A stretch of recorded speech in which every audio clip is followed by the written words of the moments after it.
네, 반갑습니다. 소개받은 김현철입니다. 오늘 저는 엄마의 육아, 아빠의 육아, 또 사실은 조부모의 육아까지 얘기하고 싶지만 시간이 안 될 것 같고요. 우리 돌봄의 방식에 대한 고찰을 좀 해보려고 합니다. 네, 제목은 돌봄 방식의 자유를 허하라. 누구나 자기가 스스로 원하는 돌봄의 방식을 정할 수 있는 것이 사회적으로 옵티말이다라는 사실을 좀 말씀드리려고 합니다. 지금 우리나라는 고령화로 인해서 그 노인과 장애인의 돌봄 수요가 급격하게 늘어날 예정입니다. 한국은행이 최근에 추계를 한 게 있는데요.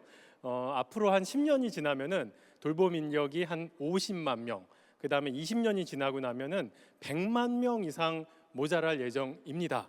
이렇게 지금 현재도 모자라고 있고 앞으로는 더욱더 모자랄 상황이라는 것이 예측이 되고 있는데요. 그런데 지금 노인들 같은 경우에는 말이에요. 가장 노인들에게 이상적인 돌봄의 방식은 그 적절한 돌봄이 집에서 이루어지는 것입니다. 그런데 현재 우리나라의 롱텀 케어라든지 어떤 돌봄을 인력을 제공할 수 있는 사람들이 부족함으로 인해서 많은 노인들이 원치 않음에도 불구하고 요양원과 요양병원을 선택할 수밖에 없는 현실입니다. 그리고 그나마도 요양병원과 요양원의 그 간호와 또 그 요양 서비스의 질이 충분치 않아서 좀 사회적으로 문제가 되는 경우도 굉장히 많은 것을 알 수가 있었습니다. 다음은 영유아 양육 방식입니다. 영유아 우리나라의 그 유치원에 보내는 확률, 그러니까 2세와 3세 유치원에 보내는 확률이 거의 90% 가까이 되고 있는데요. 이것이 어떤 효과를 낳은지 한번 생각해 볼 필요가 있습니다. 그래서 제가 노르웨이의 연구 결과를 좀 소개해드리려고 하는데요. 1965년부터 95년까지 노르웨이는 어린이집이 굉장히 많이 확충이 되었습니다. 그래서 유치원에 갈 확률이 거의 0%에서 한 60%까지 올라갔던 것을 발견했습니다. 그래서 그 효과를 측정해 보니까 유치원에 한 60%까지 보내니까 아이들이 뭔가 긍정적인 효과가 있었다, 이런 결과를 낳았는데요. 이게 너무 많이 이제 너무 많이 어린이집에 보내다 보니까 이제 3세 미만의 아동들이죠. 좀 우리가 집에서 기를 수 있는 그런 권리도 있어야 된다. 집에서 기를 수 있는 권리가 주장이 되어서 가정 양육수당을 도입합니다. 그래서 그 60%가 한 50%, 45%로 떨어졌습니다. 그런데 45%로 떨어졌는데 60%에서 거기서도 긍정적인 효과가 발생됐습니다. 아니 0에서 60으로 올라가는데 긍정적인데 60에서 45로 떨어졌더니 또 그게 긍정적이었어요. 이게 뭐 어떻게 된 일이지? 살펴봤더니 평균적으로 60%까지 올라갈 때 평균적으로 좋은데 어떤 아이들한테는 많이 좋고 어떤 아이들은 오히려 엄마가 돌보는 게 더 긍정적이었다는 거예요. 그런데 가정 양육수당을 주니까 집에서 일부 어머니가 돌아왔고 그것조차도 그때는 그 내려온 사람들, 그러니까 가정에서 아이를 돌보기로 결정한 사람들의 아이에 있어서는 가정 양육이 더 좋은 방식이었다. 결국 이것이 어떤 것을 의미하냐면요, 부모가 내가 원하는 양육 방식을 선택했을 때 아이들이 가장 좋은 그런 이제 어치브먼트를 이룬다는 것을 알 수가 있었고요. 지금 OECD는 2세 미만 영아 같은 경우에는 할 수 있다면 가정보육이 더 바람직하고 시설 이용률은 30% 미만이 적당하다라고 권고하고 있는데 우리나라가 지금 80%네, 80%. OECD 단연코 1등입니다. 아까 제가 노인도 굉장히 시설화되어 있다고 말씀드렸죠. 노인의 돌봄의 시설화, 영유아 돌봄의 시설화, 시설. 이게 우리나라의 보육 방식의 문제점이라고 제가 말씀드리도록 하겠습니다. 다음 육아휴직입니다. 육아휴직은 아이를 돌볼 수 있는, 내가 돌볼 수 있는 권리가 생기는 겁니다. 그러니까 이제 직장을 다니면 시설에 아이들을 보낼 수밖에 없는 상황인데 내가 육아휴직을 할 수 있다면 내가 직접 아이를 돌볼 수가 있는 것이죠. 그래서 육아휴직은 양육 방식의 자유를 더하는 굉장히 중요한 제도입니다. 육아휴직이 어떤 결과를 가져왔냐? 노르웨이의 결과와 오스트리아의 결과를 보여드리겠습니다. 1977년 7월 1일부터 노르웨이는요, 육아휴직이 12개월에서 16개월로 늘어났습니다. 오스트리아 같은 경우에는요, 1990년 7월 1일생부터 육아휴직이 12개월에서 24개월로 늘어났습니다. 자, 그럼 뭘 할 수 있냐면요. 노르웨이 같은 경우에는 1977년 6월 30일생과 7월 1일생은 생일 하루 차이. 그런데 엄마가 집에 있을 수 있는 기간이 달라졌어요. 거의 똑같은 사람인데 엄마가 집에 훨씬 한쪽이 더 오래 있게 되는 거예요. 마찬가지로 오스트리아도요. 6월 30일과 7월 1일을 봤더니 육아휴직을 2배로 쓸 수 있어갖고 엄마가 집에 있는 기간이 6개월 이상 늘어났습니다. 자, 마치 의학에서 랜덤마이즈 컨트롤 트라이얼 해서 임상 실험하듯이 너는 오래 있어, 너는 조금만 있어 이렇게 하는 거가 마치 실제적으로 생애 하루 차이로 이런 일들이 벌어진 거예요. 그래서 결과를 봤더니 자, 노르웨이에서는요 고등학교 중퇴율이 감소가 되고 그 아이들이, 그러니까 엄마가 집에 있었을 수 있었던 아이들이 그 다음에 30대가 됐을 때 무려 30년을 추적한 거죠. 소득이 5% 올라갔습니다. 오스트리아 같은 경우에는요 아이들의 그러니까 아이들의 성적이 올라갔는데 어디서 올라갔냐? 남자애들한테 올라갔어요. 여자애들한테는 안 올라갔어요. 그게 왜 그러냐 하면요 남자애들이 보통 좀 문제가 더 많아요. 엄마 손을 더 타요 실제로. 그래서 남자아이들은 엄마가 좀 돌봐주면 확실히 더 효과가 있는 거예요. 근데 여자애들은 좀 알아서 잘하는 경향이 있죠. 저희 집 아들 하나 딸 하나인데요 완전 그렇거든요. 그래서 이 엄마가 집에 있을 때는 실제적으로 아이들이 더 도움이 되는, 특히 이제 아주 어릴 때는 도움이 되는 결과를 보여드린 겁니다. 우리나라 육아휴직 어떻습니까? 여기 오른쪽의 그래프를 보시면요 이제 2010년부터 2022년까지 육아휴직이 거의 3배가 됐는데 출산율은 급격하게 감소됐는데 육아휴직을 쓰는 비율은 굉장히 많이 올랐죠. 굉장히 고무적인 일입니다. 그리고 저기 맨 밑에 보시면은 여기 지금 이제 연한색으로 되는 게 남자의 육아휴직인데 지금 예전에는 남자의 육아휴직이 불과 3%도 안 되다가 지금은 육아휴직 전체의 4분의 1이 남자가 쓰고 있습니다. 남자들이 요새 육아휴직한 애들 돌보는 아빠들이 많은 거죠. 그런데 어디서 육아휴직을 쓰고 있냐 보면은 기업체 규모별 여기 오른쪽 밑에 보시면은 대부분 다 이제 아빠든 엄마든 대기업에서 주로 쓰고 있고요. 중소기업은 충분히 쓰지 못하는 상황입니다. 우리나라 육아휴직이 많이 늘었다고 하지만 여기 지금 국가별 이제 그 육아휴직을 사용률을 보고 있는데요. OECD 회원국가 중 우리나라의 육아휴직 사용률은 아주 낮은 편입니다. 특별히 4분의 1까지 남자가 쓰고 있다고 할지라도 남성의 육아 사용률은 매우 낮은 편이죠. 하지만 그래도 고무적인 것은 아까 0%에서 4분의 1이 남자가 육아휴직을 하고 있다고 하는데요. 남자들이 이제 우리 사회에서 점점 그 육아휴직을 하고 있고 뭔가 압박을 많이 받고 있습니다. 저만 해도요. 내가 육아를 도와줄게. 그러면 도와줄게. 무슨 그런 헛소리. 같이 하는 거지 감히 무슨 도와줄게. 지금 이제 40대인 저도 그렇고요. 20대 30대는 얄짤 없습니다. 같이 하는 거죠. 근데 남자들이 이제 많이 같이 와서 들어오는데 자 이게 과연 긍정적일까라고 한번 생각을 해봐야 돼요. 긍정적인 변화이죠. 그런데 남자들이 좀 캐퍼시티가 떨어지잖아요. 그죠? 그래갖고 괜히 육아를 이게 방해하는 게 아닌가? 엄마들이 됐어. 너 그만해. 이렇게 하는 경우들이 많단 말이에요. 남자들이 제대로 못하니까. 그래서 이제 살짝 걱정도스럽고 이런 일이 있는데 어떤 일이 있는지 한번 좀 소개를 한번 드려보겠습니다. 이거는 제 연구입니다. 제가 에티오피아에서 어떤 일을 했냐면요. 생후 24개월 미만 영유아가 있는 806개 가정에게요. 식품 바우처를 그러니까 돈 줘서 맛있는 걸 사 먹을 수 있도록 도와주고 엄마 학교, 그다음 아빠 학교 이렇게 3종류의 인터벤션 디자인을 가지고 있습니다. 첫 번째는요.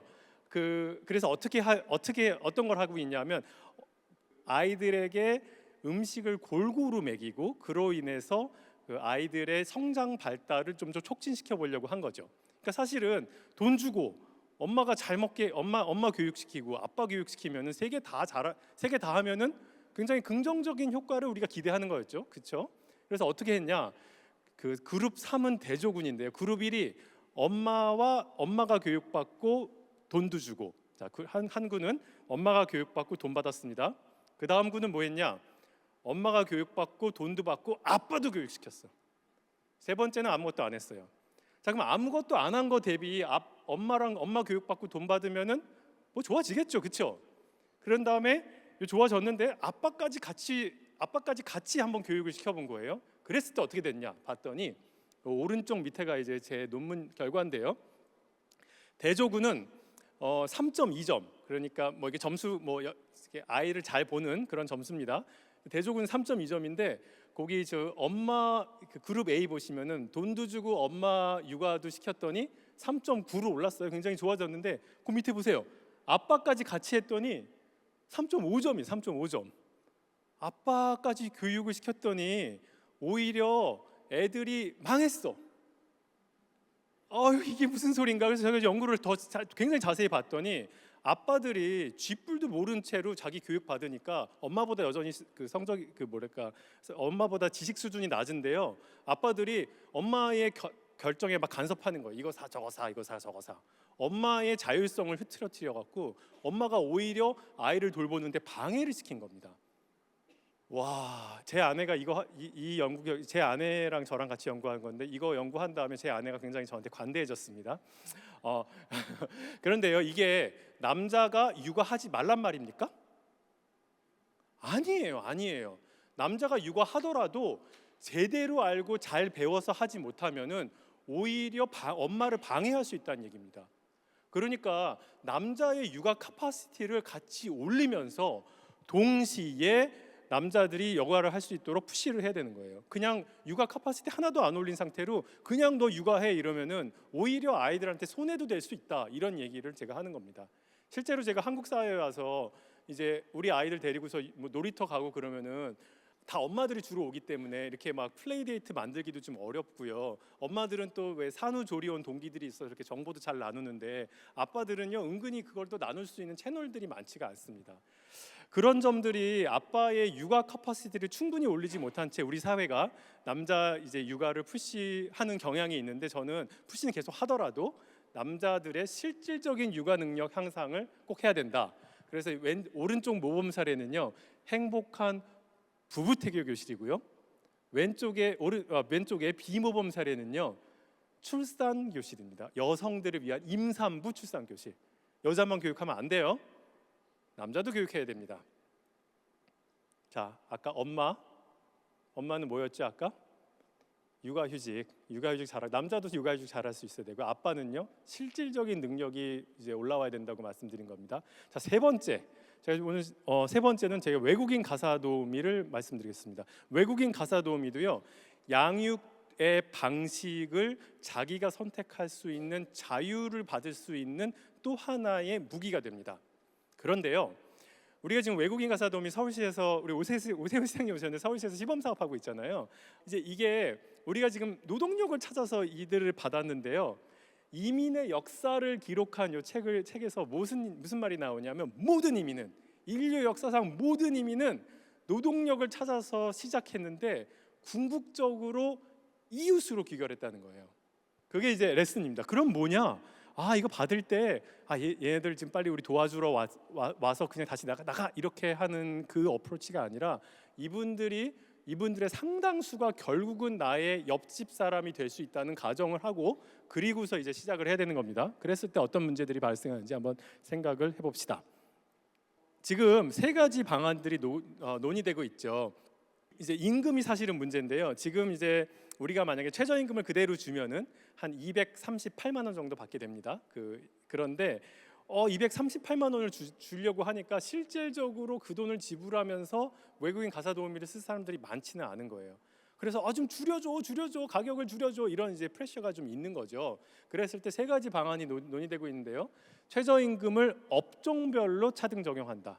그러니까 그 외국인이라고 해서 최저임금을 금액을 낮추면요, 저는 이제 이거 외국인 차별이거든요. 이거 좋지 않다고 생각하는 거예요. 그런데 업종별로는 우리나라 현행법에서 차등 적용이 가능합니다. 그러니까 실제로 업종별, 지역별로 차등이 가능한데, 저는 이런 생각을 해요. 그러니까 굉장히 어렵게 건설 노동자로 일하시는 분하고 이제 또 편의점에서 이제 일하시는 분이 그 산재 리스크가 다르거든요. 그러니까 리스크도 굉장히 다르고 업무 강도도 굉장히 다른데 이게 똑같은 최저임금이어야 되냐라고 했을 때 저는 그렇지 않을 수 있다고 생각하거든요. 그래서 업종별로 차등 적용하는 것이 조금 가능하고요. 또 한 가지 방법은 이제 가사 사용인으로 간주해서 최저임금 예외 조항을 검토하는 것도 뭐 불가능한 건 아니라고 생각합니다. 세 번째는 지금 이미 우리나라가 여성가족부의 아이돌봄 지원 사업을 함으로써 정부가 소득 수준에 따라서 이제 보조금을 지불하고 있는데요. 뭐 그런 것도 저희가 생각해 볼 수 있는 방식이라고 합니다. 해외 사례를 보시면요, 홍콩과 싱가포르는 외국인에게 최저임금 적용 안 하고 있지만 일본은 또 자국민 최저임금을 그 가사도우미에게 적용하고 있고요. 일본 제가 최근에 갔다 왔는데 이제 외국인 노인 요양 종사자가 한 5만 명 정도 돼요. 근데 제가 인터뷰했던 15명 중에 대부분 20대였거든요. 일본인 남자친구가 있을 비율이 80%에서 80%. 제가 그거 보면서 우리나라 이거 모시고 오면은 우리나라 남자들이랑 굉장히 많이 데이트하고 결국은 그 얘기가 뭐예요? 우리 국민이 된다는 얘기입니다. 우리 국민. 그래서 이제 그런 부분들을 이제 잘 저희가 함께 고려하고 이웃으로 만들 수 있는 좀 준비를 해야 될 것 같고요. 일본에서는 이렇게 요양원에서 3년 이상 근무하고 그 일본의 개호보호사죠. 우리나라로 요양보호사의 시험을 일본말로 패스하면은 영주권을 줘요. 그만큼 이웃이 될 가능성이 높다라는 것을 말씀드릴 수가 있겠습니다. 그럼에도 불구하고 우리가 지금 238만 원을 그대로 하기에는 조금 사실은 좀 부담스럽고 수요가 충분히 창출되지 않는 점들이 있습니다. 그래서 제가 예를 들어서 입주하는 형태로 한다면은 우리 방을 드리는데 그 방값을 예를 들어서 좀 받는 방안도 제가 좀 말씀을 드린 적이 있었습니다. 또 한 가지 말씀드리는 것은요, 홍콩의 역사적 사례입니다. 그러니까 홍콩은요, 그 가사 노동자의 외국인 가사 노동자의 그 자국민 대비 상대 임금이 대략 한 30 내지 40%가 됐을 때 수요가 굉장히 크게 늘었습니다. 그 얘기는 무슨 말이냐면 우리나라의 30대 여성 중위 소득이 대략 한 320만 원 정도 되는데요. 그러니까 월 한 100만 원, 200만 원 수준이 돼야지 이제 아마 수요가 크게 창출될 거라서 지금 238만 원 현재 이 방식으로는 수요가 창출되기는 좀 어려울 것 같다. 그리고 실제로 서울시가 한번 해보니까 수요가 거의 창출되지 않았습니다. 송출국의 입장은 어떤가 봤더니 굉장히 그 양가 감정을 느낍니다. 필리핀 정부에서는. 그러니까 필리핀 정부에서는 이렇게 얘기해요. 해당 국가에 최저임금 줬으면 좋겠다. 그런데 그 적정 가격이 한 100만 원 정도면 좋겠다. 근데 무슨 말이냐면 중동이나 다른 나라로 보낼 때는 아무런 문제가 되지 않는데 우리나라 최저임금이 높다 보니까 필리핀 정부는 그래도 그 나라 가서 최저임금 받아야지. 근데 한 100만 원 정도면은 우리나라에선 20만 원밖에 못 받으니까 한 5배 버는 거니까 괜찮을 것 같아. 이렇게 얘기하거든요. 그러니까 이제 그 송출국도 굉장히 양가 감정을 동시에 느끼고 있다. 뭐 이런 생각을 갖고 있고요. 송출국에 이제 많은 사람들이 가난하게 살기 때문에 좀 임금이 낮더라도 좀 많은 인원을 보낼 수 있기를 바라고 있습니다. 시간이 많지 않아서 제가 이제 조금 몇 개는 스킵해야 되는데요. 한 가지만 더 말씀드리면요. 우리나라의 영유아 돌봄의 그 가사 도우미의 숫자가 모자란 것 같으세요? 아니면 노인과 장애인 쪽이 모자랄 것 같으세요? 단연코 후자입니다. 요즘에 가뜩이나 저출산 때문에요. 이제 아이 돌봄 쪽은 오히려 좀 구하기에 숨통이 조금 트인 편이고요. 노인과 장애인 돌봄의 니드는 엄청나게 늘어나고 그러니까 굉장히 부족하고 앞으로도 매우 늘어날 것인데요. 홍콩에서는 똑같은 가사 도우미더라도요. 노인 쪽에서 일을 하면은 임금이 한 30% 정도 높습니다. 왜 그러냐 하면요, 그 일이 더 힘들기 때문에. 그래서 저는 우리가 지금 영유아 돌보미로 외국인 가사 도우미를 받는 것이 아니라 노인과 장애인 돌보미로 외국인 가사 도우미를 받는 것이 훨씬 더 현명하다라고 말씀드리도록 하겠습니다. 말씀을 마치겠습니다. 그럼에도 불구하고 외국인 가사 도우미는 만병통치약이 아닙니다. 이상적인 사회는요, 아이를 직접 돌볼 수 있는 직접 돌보고 싶은 부모는 그렇게 할 수 있어야 되고요. 또 일에 매진해야 될 때도 아이가 제대로 돌봄을 받을 수 있어야 됩니다. 사람들이 자유롭게 선택할 수 있는 것이 굉장히 중요하고요. 그렇기 때문에 또 근로시간 단축 정책과 반드시 동반돼야겠다라고 말씀드립니다. 이상입니다. 감사합니다.